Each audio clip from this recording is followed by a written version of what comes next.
You're listening to The Startup with Monique Lore, only on LA Talk Radio.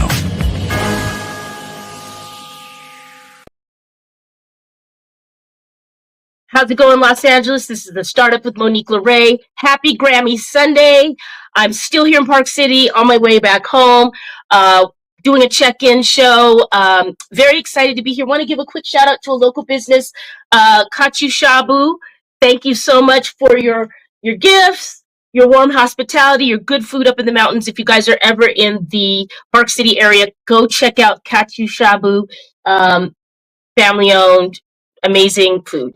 But today we have a guest that's no stranger to the startup, Uncle Selwyn, everybody's uncle, Uncle Selwyn Jones. Uncle Selwyn, welcome back to the startup. How are you?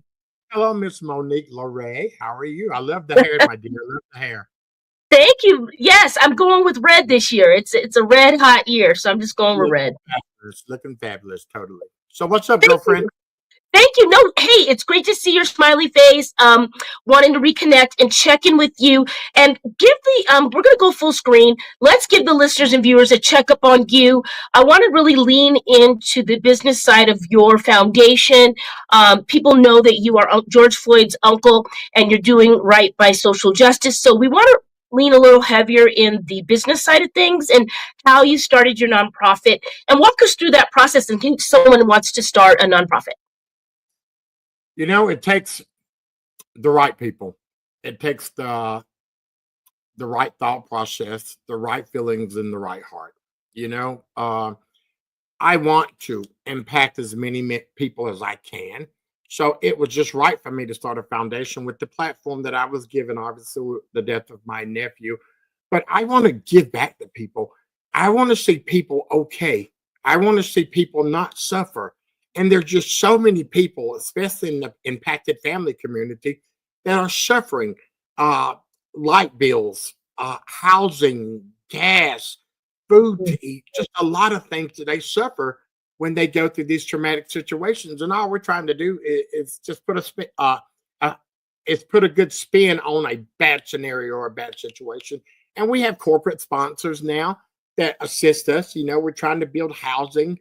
I'm trying to do counseling for impacted family members and gun violence victims.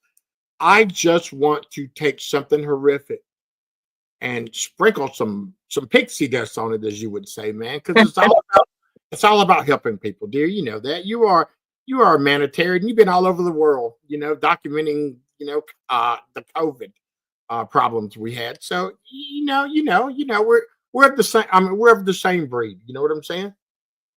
Yes, I really do. I really do appreciate that insight. And it's interesting because the last time we spoke, it was specifically about the I Can't Breathe initiative and about turning that negative specifically into a positive for medical first response. But it seems like it's grown in the last 6 months or so since we spoke about that. How did it go from the medical bill to now housing and food? And let's go full screen, Sam.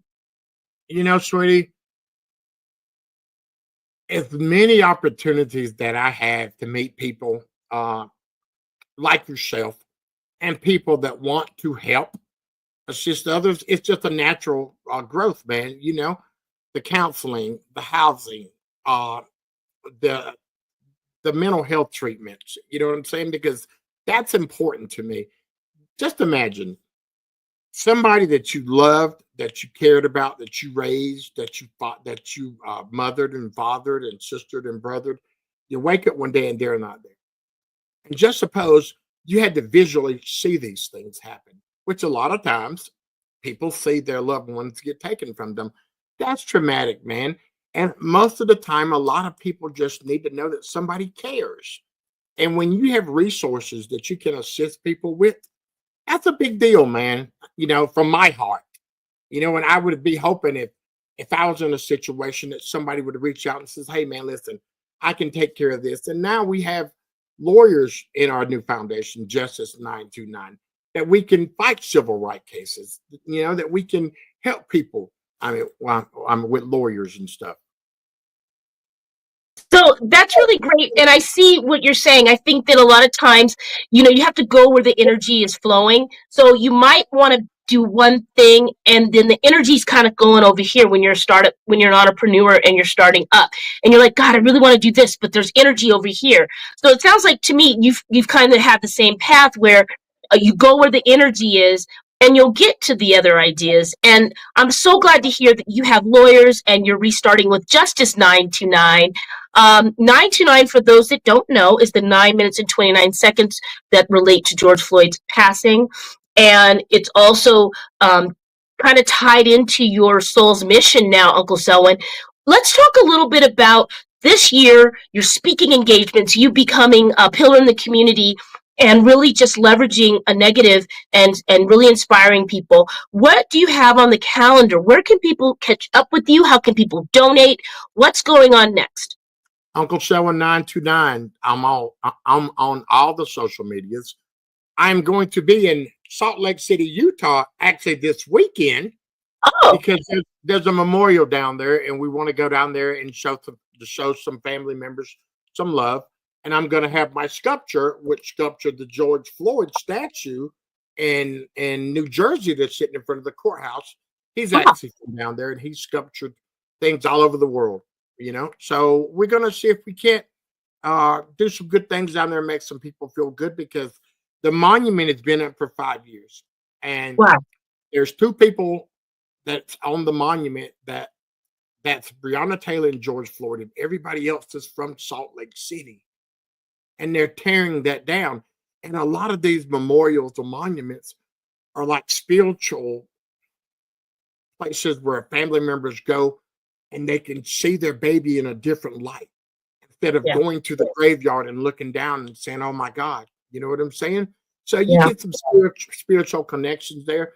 And Salt Lake City they're going to tear that one down, but they've allotted $6 million for us to build a new monument that'll be permanent. So hey, kudos to Salt Lake City, man, and kudos to the family members. Uncle Selwyn's gonna come there and hang out. I'm gonna be in Sarasota, Florida, February the 22nd. Then I've got Detroit on March the 2nd. So Uncle Selwyn's always flying, man. I'm trying to get them frequent flyer miles up so I can get some free trips like you got there, baby girl. Trying to keep it moving. Listen, I love that. I love that all of this is happening in Q1 of 2025. That's a really huge thing. I'm really proud that Salt Lake is seeing the value in this and really assisting the family members. And you're going to come here into Utah. And I really love to hear that Sarasota is doing something, and Detroit. And I'm sure many other cities will follow. I hope something in California will happen for you. I feel like there's no reason why there shouldn't be something. So are you going? Yeah, are you going international this year for any speaking engagements? You're trying to talk me into it, So I'm gonna play on your lead. The two light-skinned people are gonna hook up, and and we're gonna be on the same plane for 16 or 18 hours. That's gonna be off the chain. That's gonna be off the chain. Dealing with Miss Monique Lore for 10 hours on a plane. Oh, wow. Don't make it like that.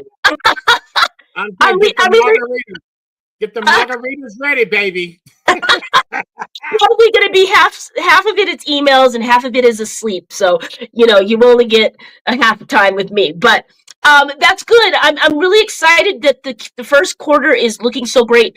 You and I have been working on a sizzle reel. It's taken me forever to deliver it, but we've shifted a little, and I'm excited to see that it's going to be everybody's uncles. We were going in a different direction before. So I think here in the next week, we should have a first look on this new sizzle. I'm really excited. Why don't you tell people what they can expect on that and what you hope to get out of that? Monique Lore is going to put a lot of little spice to it. So Uncle Selwyn will come out looking like the uncle for all, which I am. So she's going to put a little spice in there, man. We just want to be informative and we want to be impactful. And the whole object of anything that I do is to help people, is to make people feel whole.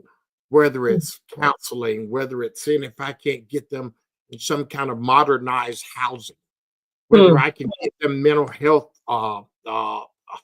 issues worked out. Medical civil rights bill is a bill that we have that we've been pushing that allows victims for medical attention. And a lot of people don't realize that there's no such thing.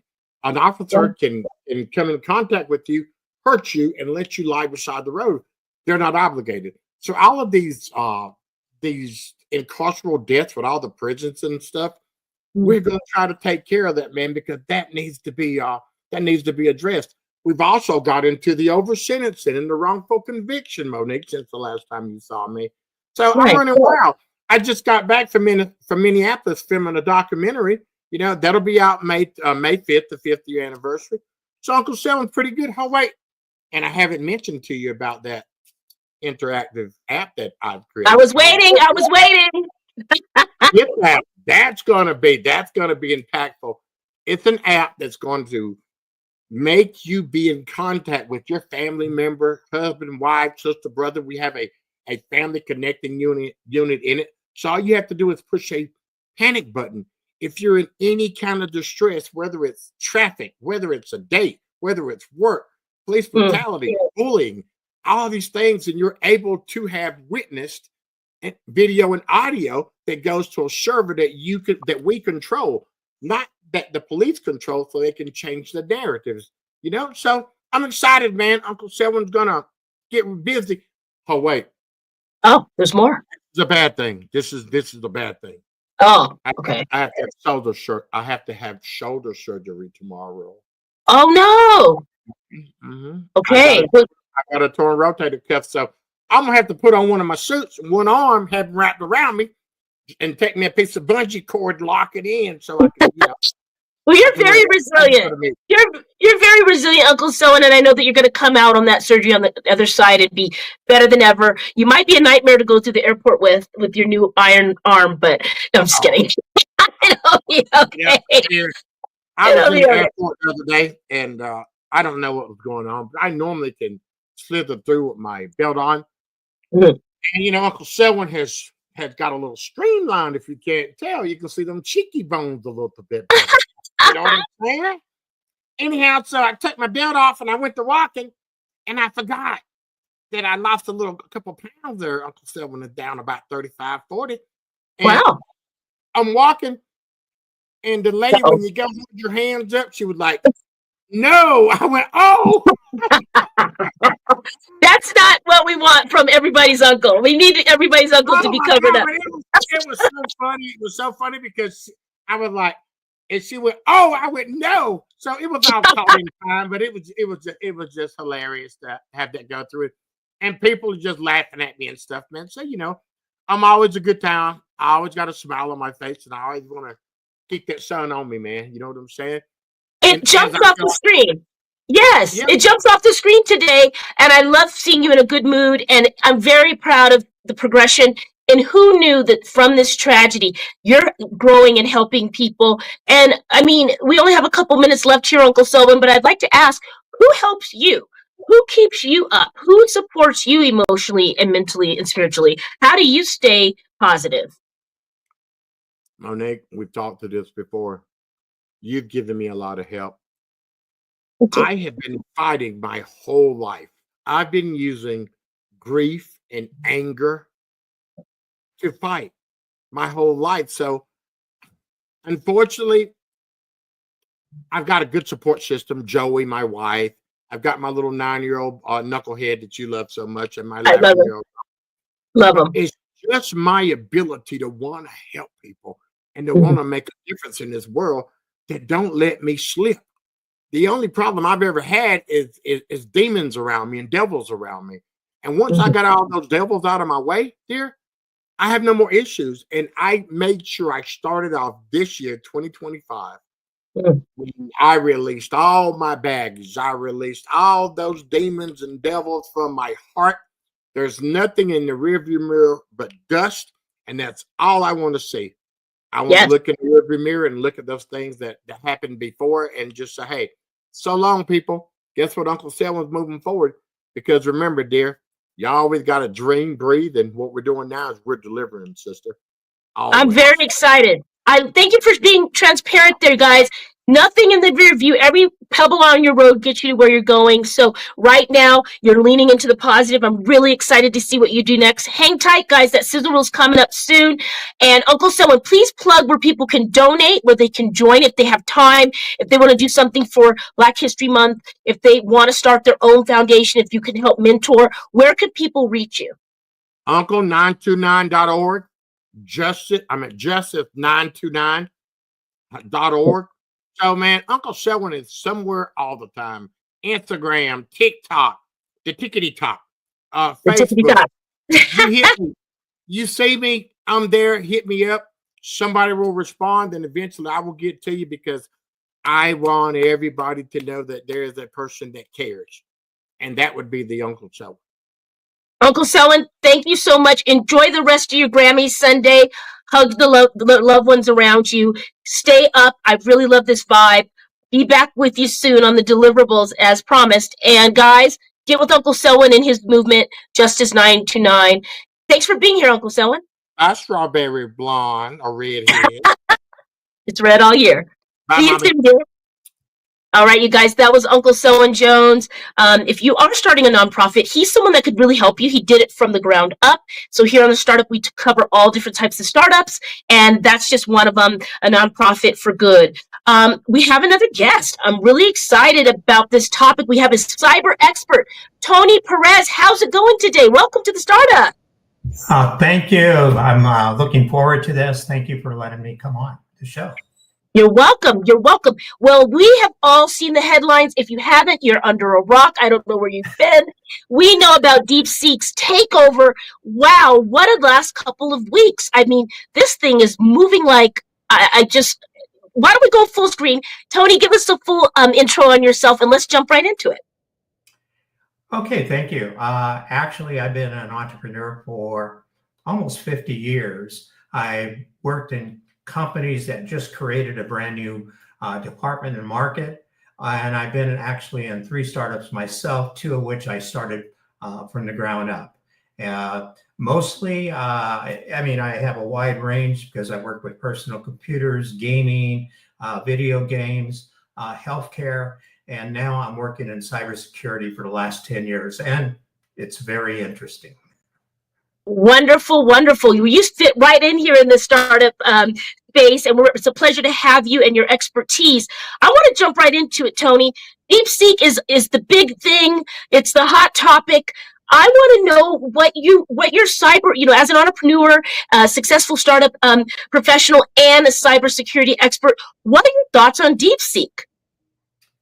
Well, I think it's a terrific strategy by the Chinese government to embed itself in the talent of America in regards to cybersecurity. I think within a few days, they had almost 1 million subscribers. So they're giving away something for free. In a sense, it's a great tool. And there was already a large following to get into AI. Now they're participating, and that allows them to see how talented Americans that are doing startups. It allows them to think, and in the long run, to steal their material. That's my opinion. Yes, and you've got, close to what did you say? You have about 20 years experience, 25 years experience or more in cybersecurity? No, 10 years. Okay. Specifically in cybersecurity, but I have been involved in security from a different point of view because I was in the service, and I dealt with tactical nuclear weapons. Wow. And in cybersecurity space, when they're recruiting people from the military because of their discipline and their understanding of security in the first place. So when I was in that particular area, I really learned a lot about security. That's really great to know, and thank you for your service in that regard. I think you're hitting something that is kind of, we don't want to talk about it, right? We're Americans. We want to be entertained. I want to upload my video. I want to do my TikTok dance. I want to go viral. I want a For Your page, and I want my content out now. And we really don't think about where is this data being farmed and housed. And we see that little inkling, that seed of doubt about TikTok, how much people wanted the similar type of platform and utility, and they switched so quickly to DeepSeek. What can we do as influencers in these spaces to inform Americans that it's not necessarily the American government trying to control your fun? There's another side of this coin that we really have to be careful with. Absolutely. Right now, the leaders in the AI war, they're trying to think about containment. How do we give people the advantages of AI, which are tremendous for our healthcare and so many areas of science and math, even education, where you can have your own personal tutor. AI, it can be a tremendous benefit for mankind. It's really the fifth revolution, and we're just getting into the beginning of it. How we contain it to make it useful instead of destructive, that's the hardest question and policy to put together.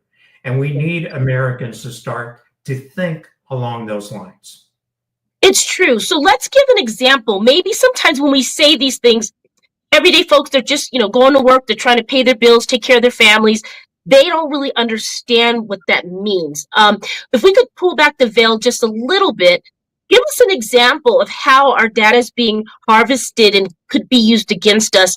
Or when you put that TikTok video up of you making that pie or whatever, how exactly is that a threat to our security? The key to so much of the information and the habits that you have as a human being, if you display them on these different devices, if you literally look at it, almost every app out there wants to track where you are.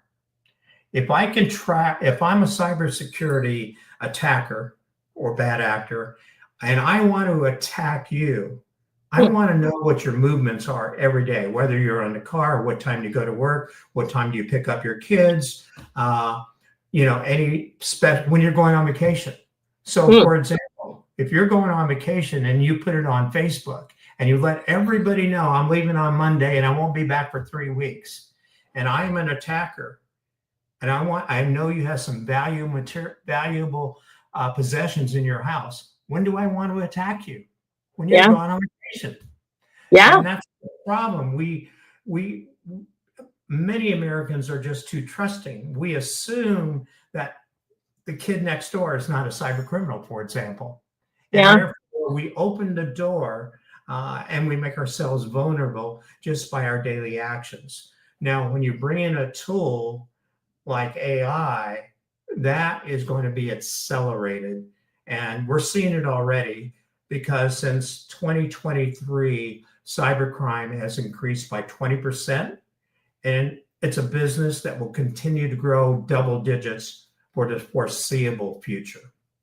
Great example. I always tell people, post after you've left, or, don't do it while you're there. I mean, it's really important, and have, security at your home and up that, because you don't want to be a sitting duck, and we are too trusting.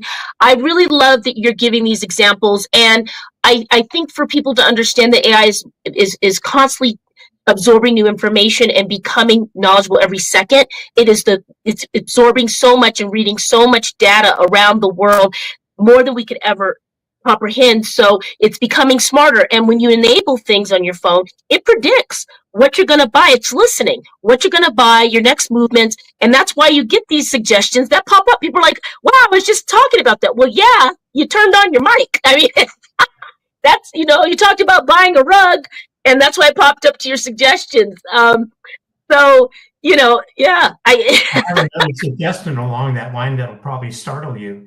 Okay. It's because it's this collection of information. Whether you recognize or not, people like Elon Musk have already been FDA approved to experiment with brain computers, really, to insert a brain implant that will help you interact with your devices.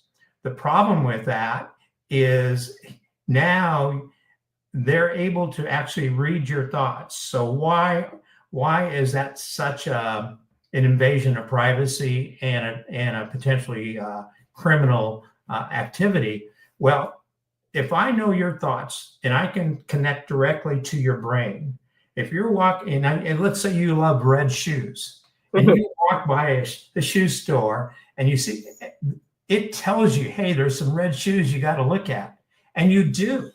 You start to take suggestions from this device. Well, why are they doing this? Actually, to make money.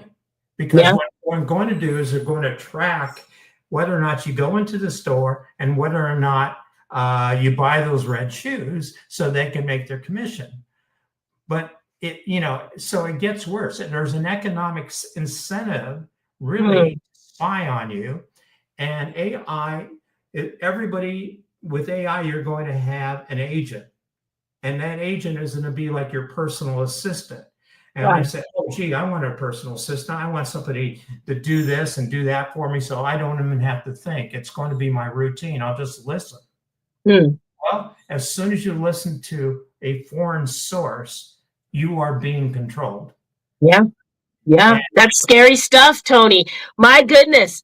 I kind of feel like I'm such a science nerd. I love science. I love the tech things that are going on. I'm excited about AI for the good of it.